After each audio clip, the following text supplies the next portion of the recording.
Bien, vamos a continuar hablando acerca del siguiente capítulo que representa el encéfalo, el tallo cerebral y los ganglios basales. Vamos a comenzar desde el punto de vista del tallo cerebral.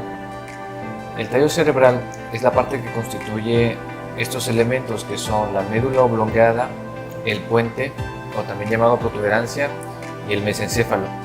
Estos van a ocupar la fosa posterior del cráneo y conecta con la médula espinal.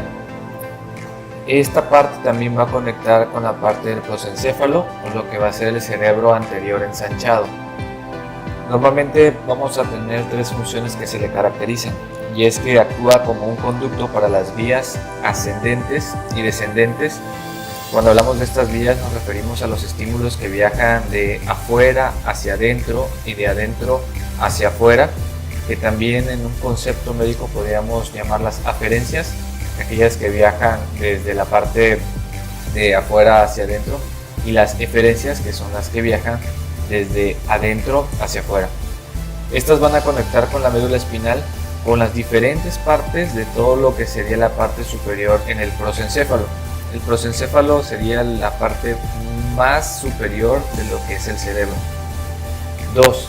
También va a contener los centros reflejos importantes asociados con la respiración, el sistema cardiovascular y el control de la conciencia. Y 3. Va a contener importantes núcleos. Núcleo significa la parte donde inicia o donde tiene una mayor cantidad de somas o cuerpos que van a proveer de la información a los terceros y al 12º par craneano. Primero vamos a platicar acerca del aspecto macroscópico que tiene la médula oblongada. La médula oblongada conecta con el puente por arriba y con la médula espinal por debajo. Es como la parte más transitoria. Esta médula oblongada hay que también recordar que la podemos conocer como bulbo raquídeo en otras literaturas, son o se refieren a lo mismo.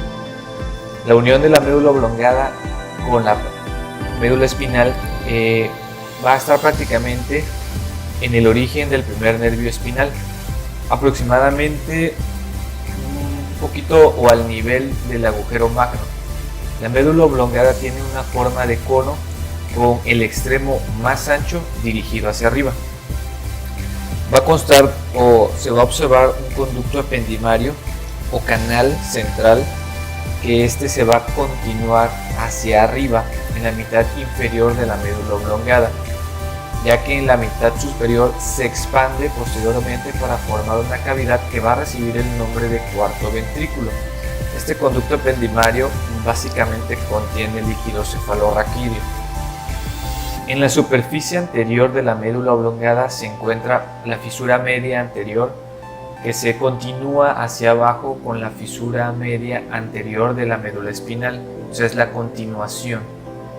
A los lados de la fisura media están unas tumefacciones llamadas pirámides. Estas conforman haces de fibras nerviosas. Recordar que haces es un grupo de axones que, como las corticoespinales, que significa fibras que vienen desde la corteza hacia la médula, que se originan en células nerviosas grandes de un área del cerebro que se llama circunvolución precentral de la corteza cerebral. Las pirámides se van haciendo más delgadas en dirección inferior, y aquí la mayoría de las fibras descendentes cruzan al lado opuesto para formar un elemento muy importante que comúnmente es necesario siempre recordar, que se llama decusación. Esta decusación es un término que se utiliza para describir el cruce de algo. En este caso es la decusación de las pirámides. Habla de que estos haces se cruzan. ¿Okay? Las fibras arcuatas externas anteriores son unas pocas fibras nerviosas que emergen desde la fisura media anterior por encima de la decusación y cursan en sentido lateral sobre la superficie de la médula oblongada para penetrar en el cerebelo. En una posición posterolateral a las pirámides se encuentran las olivas. Estas son elevaciones en forma de óvalo producidas por los núcleos olivares inferiores subyacentes. En el surco entre la pirámide y la oliva emergen las raicillas de lo que es el nervio hipogloso. En posición posterior a las olivas vamos a encontrar los pedúnculos cerebelosos inferiores que conectan la médula oblongada con el cerebelo. En el surco entre la oliva y el pedúnculo cerebeloso inferior emergen las raíces de los nervios glosofaringio, que es el nervio noveno, y el vago, que es el nervio número 10, y las raíces craneales del nervio accesorio, que es el nervio número 11. Ahora, la estructura o la parte interna de la médula oblongada podríamos considerarla en 4 niveles. Uno de ellos sería el nivel de decusación de las pirámides. 2, donde hay la decusación de los lemniscos. 3, el nivel de las olivas. Y 4, un nivel que está inmediatamente inferior al puente. Ahorita platicamos acerca de cada uno de ellos. En el nivel de decusación de las pirámides asciende un corte transversal a través de la mitad inferior de la médula oblongada, pasa por la decusación de las pirámides, que es una gran decusación motora. ¿Por qué? Porque comúnmente los nervios o los haces, la información que traen es información para realizar movimientos, ¿sí? Es información voluntaria. ¿Okay? Ahora, recuerden que esta estructura es de transición. Hay que tener en cuenta que hay cambios en su propia anatomía, por lo que se ve muy diferente en los cortes que nos muestran la parte superior e inferior. Entonces por eso se vuelve un poquito complejo, porque en sí no es tan simétrica en las circunstancias superiores e inferiores, ya que va modificando su anatomía conforme va ascendiendo. Ahora, en la parte superior de la médula oblongada, las fibras corticoespinales, recuerden que estas fibras son axones que vienen desde el cerebro, ocupan y forman la pirámide, pero en la parte inferior, alrededor de las 3/4 partes de las fibras cruzan el plano medio y continúan hacia abajo en la médula espinal, en el cordón blanco lateral. El cordón blanco lateral es una parte de la médula espinal. Ponemos un ejemplo como el fascículo córtico-espinal lateral.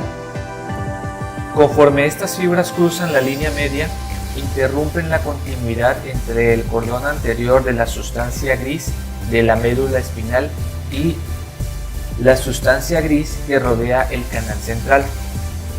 El fascículo grácil y el fascículo cuneiforme siguen ascendiendo en posición posterior a la sustancia gris central.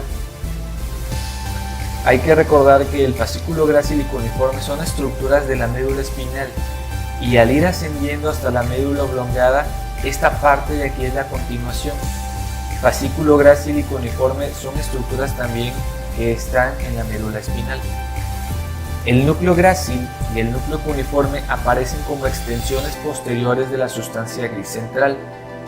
El cordón gris posterior de la médula espinal se continúa con el extremo inferior del núcleo del fascículo espinal del nervio trigémino, que es el nervio número 5.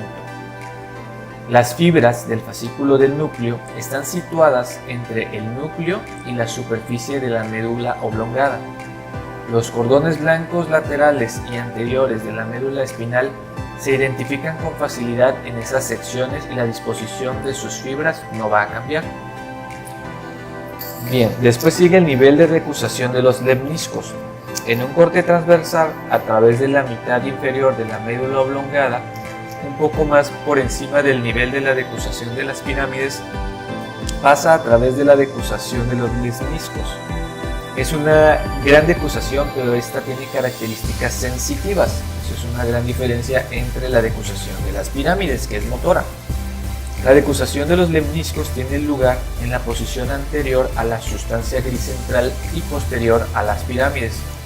Tomen en cuenta que los lemniscos se han formado a partir de las fibras arcuatas internas que han emergido de las caras anteriores de los núcleos grácil y cuneiforme. Las fibras arcuatas internas siguen primero en dirección anterior y lateral alrededor de la sustancia gris central. Después se curvan en sentido medial hacia la línea media donde se cruzan con las fibras correspondientes del lado opuesto. El núcleo del fascículo espinal del nervio trigémino está situado en posición lateral a las fibras arcuatas internas. El fascículo espinal del nervio trigémino ocupa una posición lateral al núcleo. Los fascículos espinotalámicos laterales y anterior y los fascículos espinotectales ocupan un área lateral a la decusación de los lemniscos. Cuando hablamos de estos fascículos espinotalámicos o espinotectales, son axones que viajan o que vienen prácticamente desde el cuerpo y están ascendiendo para estimular un área superior en el cerebro. ¿Okay? En el concepto espinotalámico tenemos que nos refiere la parte de espino que proviene el estímulo de la médula espinal y la parte talámica que nos refiere que se dirige hacia el tálamo. ¿Okay? Para que tengan esos conceptos. Los fascículos espinocerebelosos, vestíbulo espinal y rubro espinal también se hallan situados en la región anterolateral de la médula oblongada. Ahora, en el nivel de las olivas, aquí también se hace un corte transverso a través de las olivas, pasa por la parte inferior del cuarto ventrículo. Aquí aumenta la cantidad de sustancia gris por la presencia de los núcleos olivares. Los núcleos de los nervios vestíbulo coclear, glosofaríngeo, vago, accesorio e hipogloso y los núcleos arcuatos. 1. Complejo nuclear olivar. De este, el núcleo olivar inferior es el más grande. Esta parte es responsable de la elevación en la superficie de la médula oblongada llamada oliva. Hay núcleos accesorios dorsales y mediales, un poquito más pequeños. Las células del núcleo olivar inferior envían fibras en sentido medial a través de la línea media para entrar en el cerebelo por el pedúnculo cerebeloso inferior. Las fibras aferentes alcanzan el núcleo olivar inferior desde la médula espinal, fascículos espinolivares y desde el cerebelo y la corteza cerebral. La función de los núcleos olivares tiene relación con los movimientos musculares voluntarios. Bien, ahora vamos con los núcleos vestíbulo-cocleares. Este complejo nuclear está constituido por los siguientes núcleos: el núcleo vestibular medial, el núcleo vestibular inferior, el núcleo vestibular lateral y el núcleo vestibular superior. También hay dos núcleos cocleares. Recordemos que el concepto de núcleo se refiere a un lugar en particular que contiene bastantes somas o cuerpos de lo que es la neurona. El núcleo coclear anterior está en la cara anterolateral del pedúnculo cerebeloso inferior y el núcleo coclear posterior está en la cara posterior del pedúnculo, lateral al piso del cuarto ventrículo. Después vamos a tener el núcleo ambiguo, que está formado por grandes motoneuronas. Las fibras nerviosas emergentes se unen al glosofaríngeo, al vago y a la porción craneal del nervio accesorio y se distribuyen al músculo esquelético voluntario. Y ahí vamos a tener una parte que sería la sustancia gris, está por debajo del piso del cuarto ventrículo, desde la región medial hasta la lateral. Se distinguen estas estructuras: el núcleo hipogloso, el núcleo dorsal del vago, núcleo del fascículo solitario y núcleos vestibulares medial e inferior. Los núcleos arcuatos se piensa que son propiamente del puente, pero que están desplazados hacia abajo y están situados en la superficie anterior de las pirámides y reciben fibras nerviosas desde la corteza cerebral y envían fibras eferentes al cerebelo a través de las fibras arcuatas externas anteriores.